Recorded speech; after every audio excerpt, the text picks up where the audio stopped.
Hare Krishna friends, welcome back to your channel learning. आज हम आपको क्लाइमेट का एक टॉपिक लेके आए हैं कि क्लाइमेट क्या होता है, वेदर क्या होता है और उनमें क्या अंतर होता है और डिफरेंट लेयर्स होते हैं एटमॉस्फेयर में, उनके बारे में जस्ट थोड़ी सी क्लासिफिकेशन बताएंगे। तो वेदर क्या होता है, ये एक ऐसी कंडीशन होती है एटमॉस्फेयर की, वो एक गिवन प्लेस और एक गिवन टाइम के लिए होता है। वेदर जैसे हम देखते हैं, वेदर फोरकास्टिंग हर रोज़ देखते हैं, चेंज होता रहता है, जलवायु भी बोलते हैं इसको हिंदी में। तो ये बेसिकली क्या होता है, चेंज होता रहता है। ये स्टेट और condition of atmosphere at given place और एट अ गिवन टाइम। ये एक प्लेस तक स्पेसिफिक होता है और एक समय तक के लिए स्पेसिफिक होता है। Next is atmosphere. एटमॉस्फेयर क्या बताता है हमें? एटमॉस्फेयर कंप्राइजेज ऑफ जो भी हमारे एटम का स्फीयर होता है। Atom means carbon, hydrogen, oxygen, सब कुछ प्रेजेंट होता है, उसको एटमॉस्फेयर कहते हैं। और ये क्या होता है? Colourless, tasteless, odourless. ये कलरलेस होता है, इसका कोई रंग नहीं होता है, ये कोई स्वाद नहीं होते इसके अंदर, हम टेस्ट करके बता देंगे ये एटमॉस्फेयर है, ऐसा कुछ नहीं होता है। और ये ऑडरलेस होता है, इसमें कोई खुशबू गंध नहीं होती है, वो डिफ्यूजन के थ्रू होती है। अगर हम परफ्यूम लगाते हैं, perfume bottle is kind of diffusion, जो हाई कंसनट्रेशन से लो कंसनट्रेशन में जाती है। हम देखते हैं बॉटल के अंदर बहुत ज़्यादा हाई कंसनट्रेशन होता है और बाहर लो कंसनट्रेशन होता है, तो डिफ्यूजन उसका एक पार्ट होता है। और ये है गैसेस का मिक्सचर जो हमारे अर्थ को सराउंड करता है। तो एटमॉस्फेयर का ही सब पार्ट होते हैं, ये ट्रोपोस्फेयर, स्ट्रेटोस्फेयर, थर्मोस्फेयर, ये सब इसी के पार्ट होते हैं। वन बाय वन हम इनको डिस्कस करेंगे। It extended up to 1600 kilometre तक की हाइट होती है एटमॉस्फेयर के अंदर। और एटमॉस्फेयर के 99% of the total mass of atmosphere is with in 40 kilometre from the earth. और जो एटमॉस्फेयर बेसिकली जो होता है हमारा 99% जो भी टोटल मास होता है एटमॉस्फेयर का, वो 40 kilometre from the earth surface है। लेकिन इसकी हाइट कितनी है? 1600 किलोमीटर तक, हर लेवल पे थोड़ा थोड़ा होता है। लेकिन क्या होगा इसमें, जो बेसिकली जो ज़्यादातर मास है एटमॉस्फेयर का, वो 40 किलोमीटर तक ही होता है। Structure of atmosphere based on vertical temperature difference. जो वर्टिकल क्या होता है, एक हॉरिजॉन्टल होता है। दो शब्द होते हैं। वर्टिकल होता है स्टेप वाइज, जैसे हमारी लेडर होती है वो वर्टिकल होती है, जो सीढ़ियाँ होती हैं वर्टिकल होती है। हॉरिजॉन्टल ग्राउंड होता है। तो वर्टिकल मीन्स हम जैसे नीचे से ऊपर ऊपर ऊपर ऊपर जाते हैं, तो उसको वर्टिकल टेम्परेचर डिफरेंस कहते हैं। तो फर्स्ट इज ट्रोपोस्फेयर, जो हमने अभी पढ़ा कि 1600 किलोमीटर तक होता है। तो इसके अंदर डिफरेंट डिफरेंट स्ट्रक्चर्स होते हैं एटमॉस्फेयर के। तो सबसे पहला है ट्रोपोस्फेयर। ट्रोपोस्फेयर को लोअर लेयर ऑफ एटमॉस्फेयर भी कहते हैं। जो लोएस्ट लेयर होता है, सबसे नीचे वाला लेयर होता है, उसे ट्रोपोस्फेयर कहते हैं। अभी हमने पढ़ा था इसका जो 99 मास होता है, % मास होता है एटमॉस्फेयर का, वो अप टू 40 किलोमीटर, 40 किलोमीटर तक ही होता है। तो ये कहाँ से कहाँ तक एक्सटेंड होता है? 8 से 18 kilometre from the earth surface ये एक्सटेंड होता है। ये डिक्रीज़ होता है विद इंक्रीज इन एल्टीट्यूड। इसमें जो तापमान होता है, जैसे जैसे एल्टीट्यूड में इंक्रीज़ होता है, ये डिक्रीज़ होता रहता है at the rate of 6-V kilometre. It influence earth climate. ये अर्थ के क्लाइमेट को इन्फ्लुएंस करता है। जो भी हमारे क्लाउड्स होते हैं, रेन होते हैं, मस्ट होते हैं, जो भी मतलब धुंध वगैरह पड़ती है, ये ट्रोपोस्फेयर में ही होता है। It is the dense part of the atmosphere, contain 85% of the atmosphere mass. और ये सबसे घना पार्ट होता है एटमॉस्फेयर का। It contain 85% of atmosphere mass. इसमें 85% होता है एटमॉस्फेयर मास। और अभी यहाँ मैंने अभी पहले भी बताया था कि इसके अंदर all the weather phenomena like cloud, rain, mist, fog, dew, ये सब कुछ इसमें ही होता है। ड्यू क्या होता है? ओस पड़ना। तो जो ट्रोपोस्फेयर है ये हमने कंप्लीट कर लिया। तो ट्रोपोस्फेयर में जो जो मेन टॉपिक है अभी बता देती हूँ। ये lower most layer of the atmosphere, इसमें ही क्लाउड बढ़ेंगे, इसमें ही धुंध पड़ेगी, इसमें ही रेनफॉल होएगा, जो भी होगा। और ये 85% ऑफ द एटमॉस्फेयर मास इसी में प्रेजेंट होता है, क्योंकि हमने पढ़ा था एटमॉस्फेयर 40 किलोमीटर तक होता है।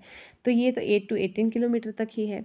और जैसे जैसे हम ऊपर जाएंगे, जैसे जैसे हमारी एल्टीट्यूड बढ़ती जाती है, वैसे वैसे टेम्परेचर डिक्रीज होता जाता है। Next is stratosphere. स्ट्रेटोस्फेयर से हम ये करेंगे कि स्ट्रेटोस्फेयर में एक बहुत बड़ी चीज़ होती है, हमारा ozone layer. Ozone layer stratosphere में होती है। और स्ट्रेटोस्फेयर जैसे हमने ट्रोपोस्फेयर 8 से 18, तो उसी रेंज में 8 से 18 से लेकर 50 किलोमीटर तक का होता है। ये सबसे गर्म होता है। देखो ट्रोपोस्फेयर ठंडा है, फिर स्ट्रेटोस्फेयर गर्म है। यूनिफॉर्म टेम्परेचर विद एल्टीट्यूड, इसमें जैसे आप स्ट्रेटोस्फेयर में एंटर करते हैं the temperature remain the same, temperature same होने लगेगा। ऐसे नहीं कि जब हम हाई एल्टीट्यूड में जाएंगे तो थोड़ा लो हो जाएगा, हाई हो जाएगा, इसमें सेम रहेगा टेम्परेचर थ्रू आउट स्ट्रेटोस्फेयर। तो ये 18 से 50 किलोमीटर के बीच में रखेंगे और ये वार्मेस्ट लेयर होती है। Uniform temperature with altitude, uniform temperature होता है जैसे जैसे एल्टीट्यूड होता है। It is actually seat of most of the photochemical reaction in air, जो भी फोटोकेमिकल रिएक्शंस होते हैं एयर में वो इसी के कारण होते हैं। और इसमें ओजोन लेयर होती है, स्टार्टिंग में बताया, इसको ओजोनोस्फीयर भी कहते हैं। तो स्ट्रेटोस्फेयर इज ऑल्सो कम्प्लीटेड कि स्ट्रेटोस्फेयर 8 से 18 तो हमने ट्रोपोस्फेयर पढ़ा, उसी रेंज के साथ 50 किलोमीटर तक होगा। और ये एक यूनिफॉर्म लेयर है, ठीक है, ये यूनिफॉर्म रहता है, टेम्परेचर भी यूनिफॉर्म रहेगा। वार्मेस्ट लेयर है, ओजोनोस्फेयर भी बहुत है क्योंकि इसके अंदर ओजोन लेयर होती है। और जो भी फोटोकेमिकल रिएक्शंस होते हैं एटमॉस्फेयर के वो यहीं पे होते हैं। Next is mesosphere. मीजोस्फेयर क्या होता है, ये 50 से 80 किलोमीटर तक का एक्सटेंशन से लेता है। ये कोल्डेस्ट होगा। देखो ट्रोपोस्फेयर जैसे जैसे बढ़ते हैं टेम्परेचर कम होता है, स्ट्रेटोस्फेयर मोस्ट हॉट वार्मेस्ट, इसमें वैरी नहीं करता है, ये सेम रहता है थ्रू आउट गर्म गर्म। फिर आता है मीजोस्फेयर, मीजोस्फेयर 50 से 80 किलोमीटर का होता है, ये कोल्ड रीजन बोलते हैं। ये आपका strong decrease in temperature with increase in altitude.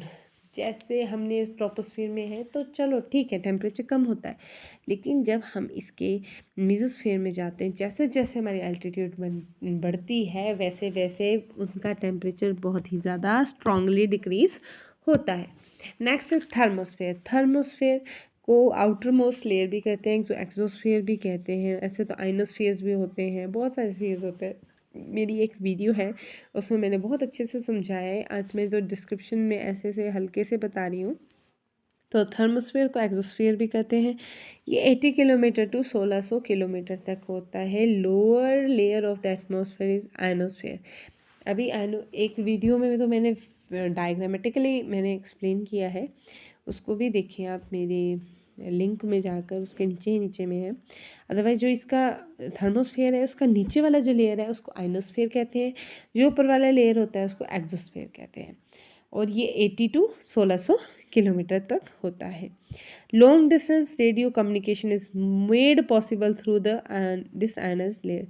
जैसे हमें रेडियो कम्युनिकेशन इसी के कारण हुआ है, through this ions layer, ionosphere की वजह से। जैसे टेम्परेचर इंक्रीज होगा विद एल्टीट्यूड, इसमें वैसे होता है स्ट्रेटोस्फेयर तो कांस्टेंट रहता है, लेकिन इसमें thermosphere, thermo means heat, thermal means heat, और जैसे जैसे एल्टीट्यूड बढ़ता है यहाँ पे टेम्परेचर बढ़ने लग जाता है। Next is composition of atmosphere in air, ठीक है। एक और बार रिवीजन चाहिए तो मैं करा देती हूँ कि एटमॉस्फेयर क्या होता है, ट्रोपोस्फेयर क्या होता है। तो वेदर बड़ी बड़ी बात है, एक गिवन प्लेस और गिवन टाइम के लिए होता है। एटमॉस्फेयर क्या होता है, कलरलेस, ऑर्डरलेस और टेस्टलेस होता है, और ये हमारे अर्थ को सराउंड करता है। ये वैसे 1600 किलोमीटर तक का होता है, लेकिन 99% इसका 40 किलोमीटर तक कंप्लीट हो जाता है। तो इसके डिफरेंट डिफरेंट लेयर है जो वर्टिकली दिखते हैं। पहला है हमारे पास ट्रोपोस्फेयर, जिसको lower most layer of the atmosphere कहते हैं। ये 8 से 18 किलोमीटर तक का होता है, और इसका टेम्परेचर जैसे ही हम जाते हैं एल्टीट्यूड वाइज इंक्रीज़ होता है हमारा हाइट, वैसे ही टेम्परेचर डिक्रीज़ होता है। और आफ्टर दैट 85% डेंस होता है, और इसमें सारे रेन, मॉइस्ट फॉग, ड्यू सब कुछ इसमें होता है।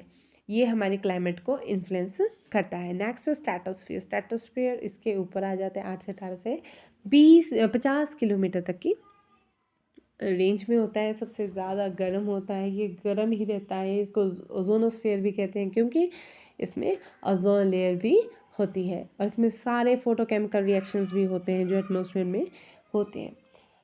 Next is mesosphere. मीजोस्फीयर वैसे ही है जैसे ट्रोपोस्फियर है, जैसे जैसे एल्टीट्यूड बढ़ता है वैसे वैसे इसका भी टेम्परेचर डिक्रीज़ होता है। लेकिन यहाँ पे ये कोल्ड रीजन भी कहते हैं। ये 50 to 80 किलोमीटर के एक्सटेंशन में होता है।